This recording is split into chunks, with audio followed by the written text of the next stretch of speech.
Venezuela y República Dominicana tienen muchas similitudes. Hay algunas diferencias.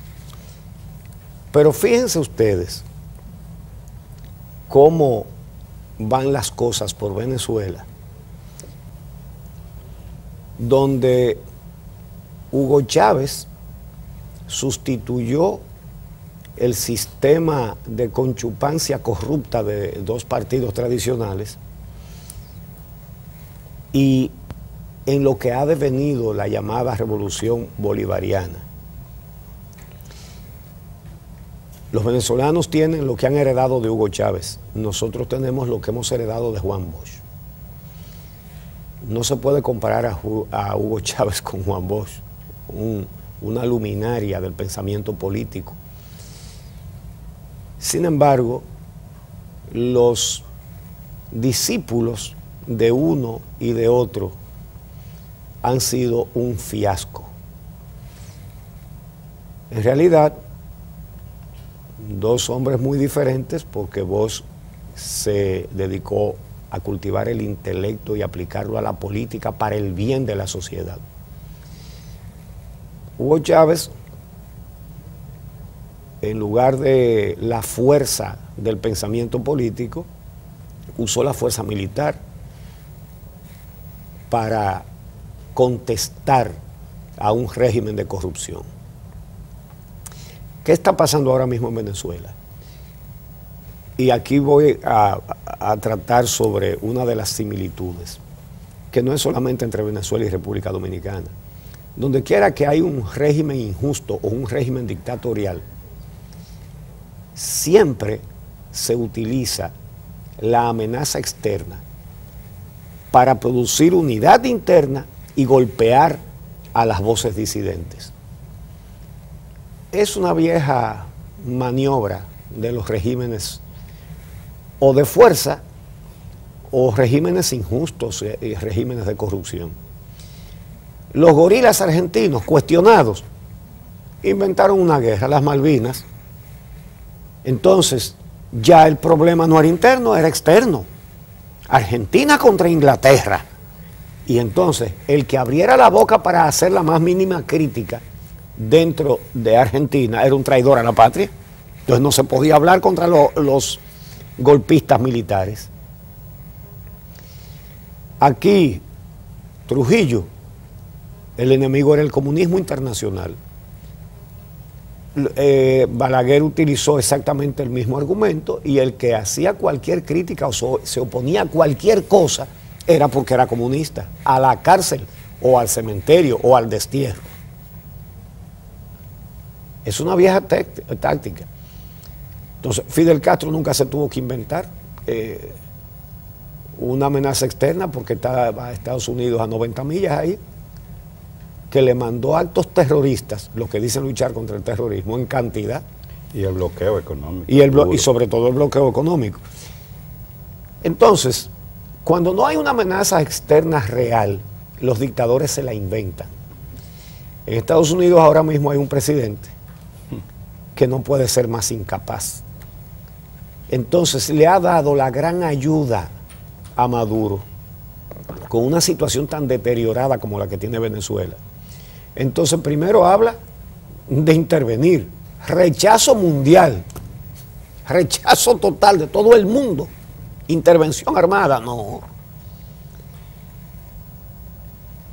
Y ahora le impone unas sanciones económicas, a pedir de boca para Nicolás Maduro, a pedir de boca. Claro. Ahora él representa el nacionalismo, el sentimiento patriótico, él representa a Bolívar y a Chávez ahora.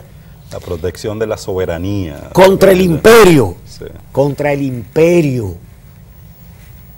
Entonces vamos a ver cómo utiliza eso.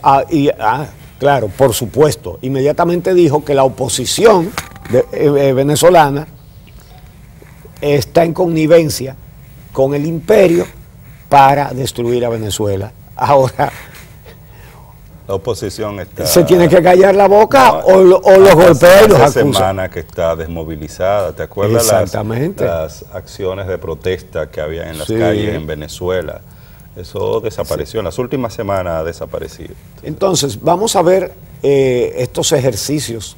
Están entrenando.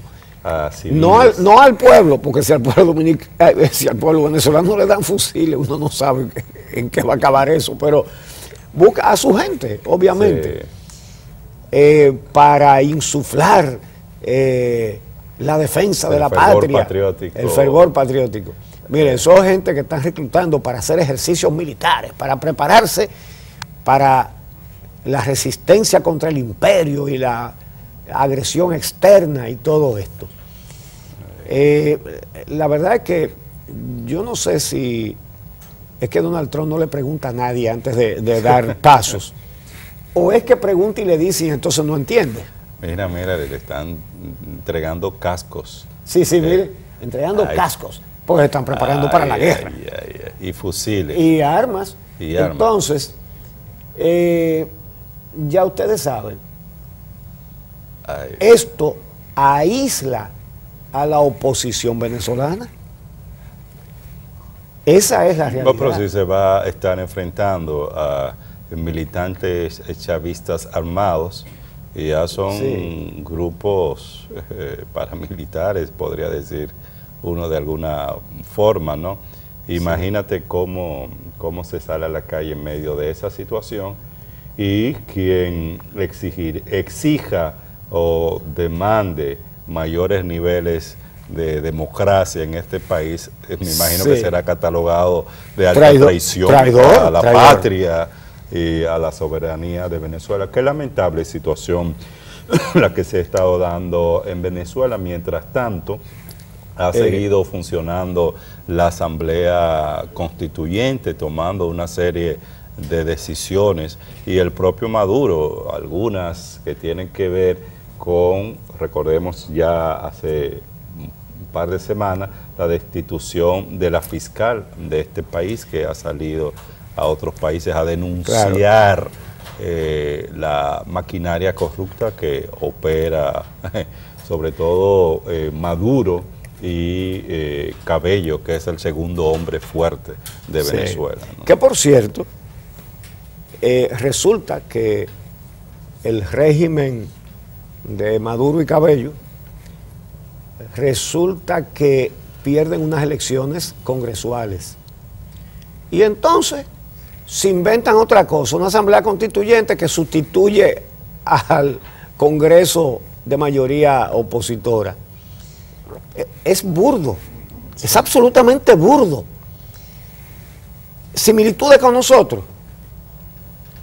Aquí teníamos las elecciones congresuales y municipales a mitad de las elecciones presidenciales. Eso era saludable. ¿Por qué? Porque aquí un régimen se encarama ahí y tiene 4 años de patente de corso para hacer y deshacer, y después, 2 meses antes de las elecciones, se acaban los apagones, reparten muchísimo cuarto para que los elijan, y los eligen.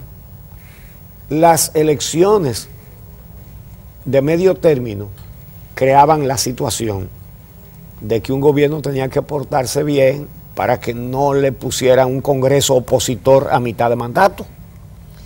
Pero convencieron a la mayoría de los dominicanos de que votar mucho es muy malo.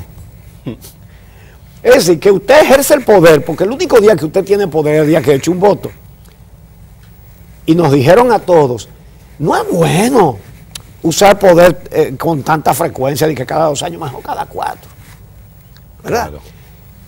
Aquí en este programa dijimos eso, lo advertimos, dijimos, ¿cómo?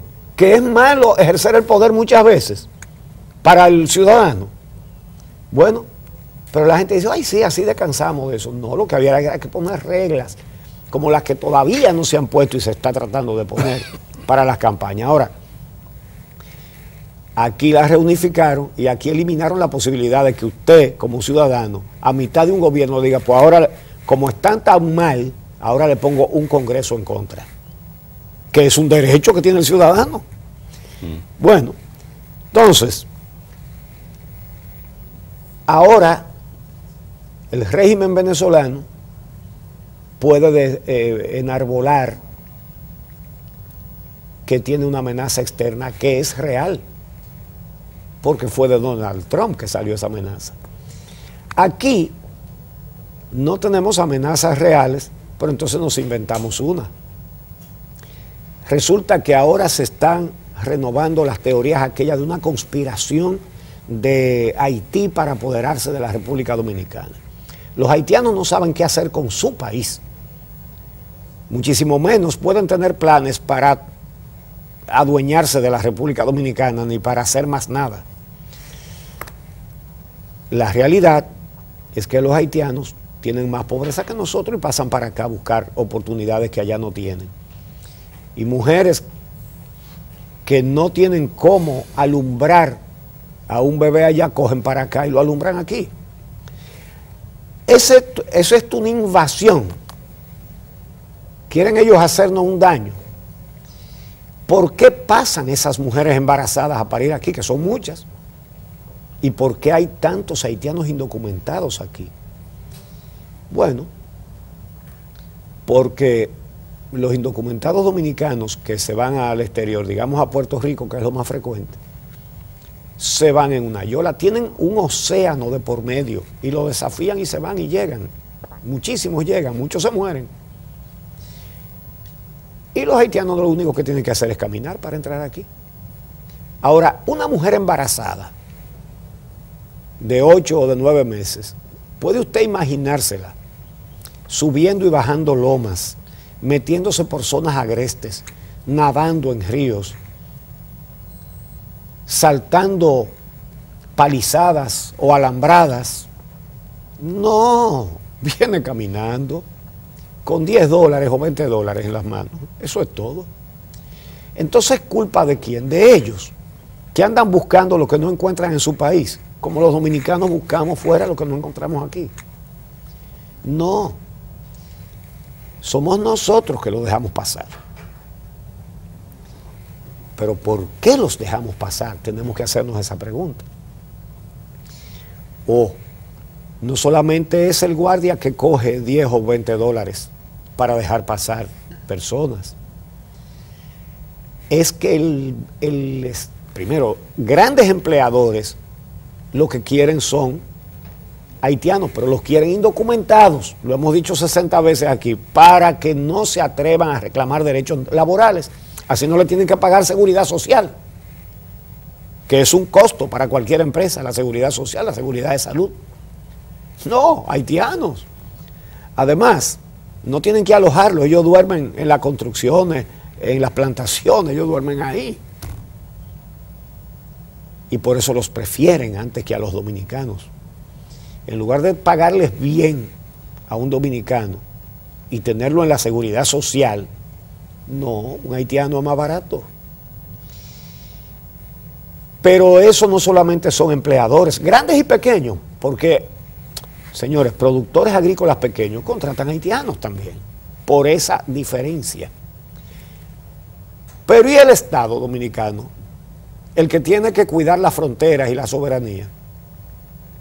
Pero todos los dominicanos lo sabemos. La frase de Diandino Peña cuando le criticaron que las excavaciones del metro estaban llenas de haitianos. Él dijo, sin haitianos no hay metro. Es una frase de él que salió publicada en toda la prensa. Sin haitianos no hay metro. Pero es mentira. Con dominicanos podía haber metro. Lo que pasa es que había que pagarle mejor. Y tenerlos en la seguridad social. Esa es la diferencia. La remodelación de la Cancillería, haitiano, la Cancillería, la que sale supuestamente a defendernos. La casa de Duarte, ¿de dónde eran los trabajadores que la remodelaron? La casa de Juan Pablo Duarte. Pero lo he mencionado muchas veces aquí. Cuando se decidió hacer el poblado de Boca de Cachón para los desplazados por las aguas del lago Enriquillo, eso se lo encargaron al ejército. Y el ejército, el responsable de defender la soberanía y de cuidar la frontera, trajo para hacer ese poblado a más de 750 haitianos indocumentados de ahora. Ni siquiera lo buscó de los haitianos que ya estaban aquí, no, los trajo. El ejército, el que tiene que cuidar la frontera. Y entonces son ellos los que tienen un plan para invadirnos.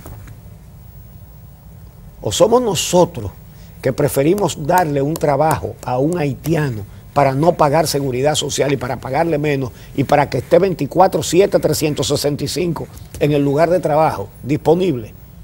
Hay un problema a las 12 de la noche, él está ahí. El trabajador dominicano está en su casa durmiendo como debe ser.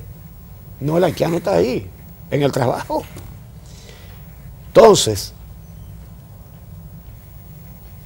se quiere inventar una amenaza externa para distraer la atención de este pueblo acerca de la extrema corrupción y de la extrema impunidad que estamos sufriendo aquí. Y de la desinstitucionalización. Quieren desviar la atención de que tenemos una justicia copada por activistas y por cuadros políticos para garantizar que puedan robar sin sanción. Y quieren desviar la atención de todo eso, entonces se inventan un montón de cosas. Entonces, lo de que hay muchos haitianos aquí no es un invento, es una realidad que le estamos viendo todos los días. Lo que pasa es que tenemos que saber a qué se debe. Que no es ningún plan de apoderarse de esto, es que tienen más hambre y están dispuestos a venir a trabajar en las condiciones que hemos descrito. Y los prefieren los empresarios y los prefiere el Estado dominicano que los trae. ¿Cómo lo prefería Trujillo? Que esta mañana oí por radio una gente, cuando Trujillo no había un haitiano que cruzara la frontera. Ajá, no me diga. ¿Y quiénes eran los que cortaban la caña, los ingenios que se robó Trujillo? ¿Eran daneses? ¿Eran turcos? Yeah. Sí, o eran haitianos, y eran dominicanos, no eran dominicanos. Siempre con mucho prejuicio, con discriminación.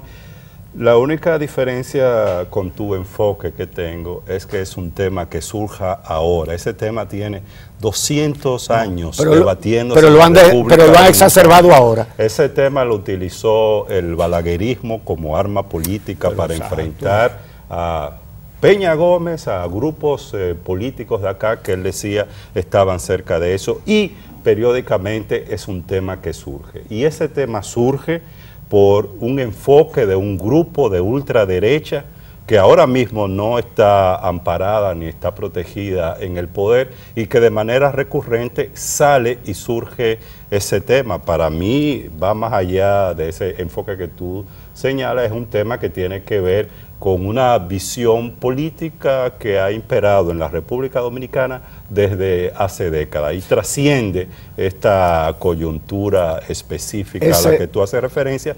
Y tú dirías, bueno, ¿y a quién le convendría que ese tema salga a la luz pública?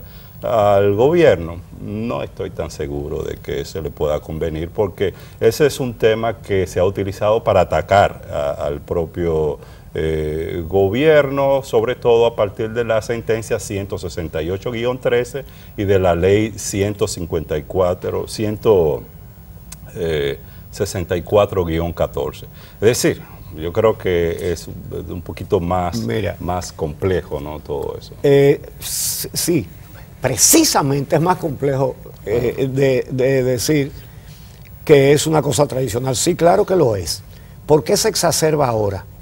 Sí, la derecha tradicional siempre ha dicho eso. En eso fue que se basó Santana para su traición. Es decir, que eso es tan viejo como la República. Sí. Ahora, hay picos en esa campaña.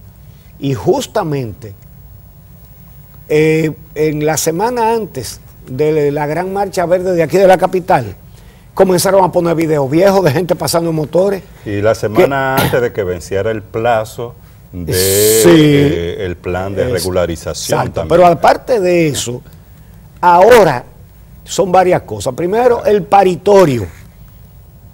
Esto es un paritorio, vienen a parir aquí. Sí vienen a parir aquí. Porque las dejan pasar. ¿Y por qué las dejan pasar? Y sí está el país lleno de haitianos. ¿Por qué? Por lo que acabo de explicar. No es que tienen un plan de apoderarse de esto y después freírnos en aceite a todos. Es que tienen más necesidad y están dispuestos a trabajar en peores condiciones que los dominicanos. Tan simple como eso. Hay una ley que tiene que haber por lo menos un 80% del personal de cualquier empresa que tiene que ser dominicano. 80-20. Sí. El 80-20 no se aplica. ¿Y por qué no se aplica? Pues que tiene que ser revisada también esa ley, porque no es realista. No es por eso mismo. ¿Y por qué no es realista? Porque es mejor gente sin que tú le tengas que pagar seguridad social, para no mencionar un montón de cosas más. Pero ¿qué se han inventado en estos días? Primero, los videos viejos, eso, ¿verdad? Después, que unos hombres que estaban voceando cosas en patuá de San Cristóbal eran policías. Yo no sé si es verdad que era patuá, a lo mejor lo era, quién sabe. Ellos vocean muchísimas cosas cuando caminan. Que el paritorio. Y la última, como para que todos los dominicanos nos llenemos de coraje y salgamos a enfrentarnos con los haitianos, que los haitianos pidieron que quiten el estado de Duarte de Nueva York. No ha salido un solo dato de qué haitiano o qué grupo de haitianos pidió eso y a quién se lo pidió y dónde está esa solicitud. Y efectivamente, aquí se pronuncia la Cancillería sobre un asunto que no tiene origen, una información que no tiene origen. Nadie dice quién fue que lo pidió y por qué y dónde y cuándo y la carta dónde está, ante qué entidad, nada. ¿Qué dijeron que unos haitianos pidieron eso? Y se pronuncia la Cancillería. Y se pronuncia el embajador dominicano en Washington. Y entonces el congresista Adriano Espaillat hace una rueda de prensa al pie de la estatua de Duarte en Nueva York, diciendo que si a alguien se le ocurriera la van a defender como debe ser. Pero dice Adriano Espaillat, nadie ha solicitado eso, nadie lo ha solicitado. Entonces, una manera de tú usar el patriotismo como un ingrediente para otros fines muy diferentes. Lo que está haciendo Maduro, ustedes no lo ven repartiendo rifles, pero no es repartiéndoselo al pueblo, ¿no? Es a su gente. Ahora arrincona más a la oposición y desvía la atención de los verdaderos problemas del pueblo venezolano. Entonces, aquí, cuando el gobierno está en jaque, sale el tema haitiano. El tema haitiano es permanente, pero lo exacerban. Eso es todo. Y el que cae de buena gente con P se dedica a eso. ¿Tú me entiendes? Esa es la realidad. Eso sí se está usando. Tú me dirás, los que están en eso son aliados de la otra parte del PLD, de la parte de Leonel Fernández.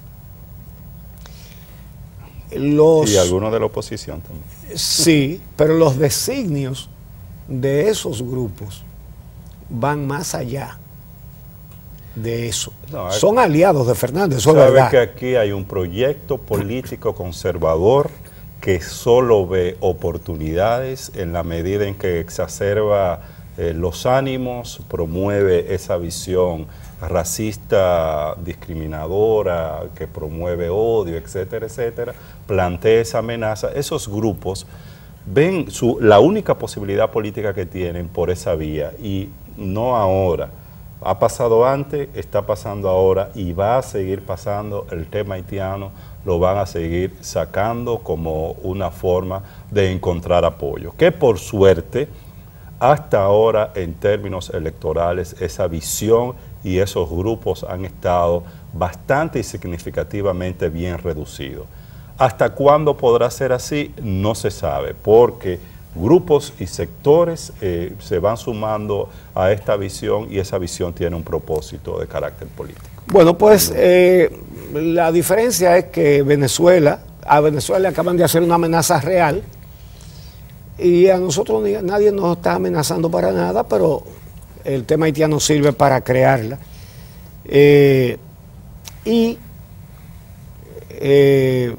Hay una similitud, sí,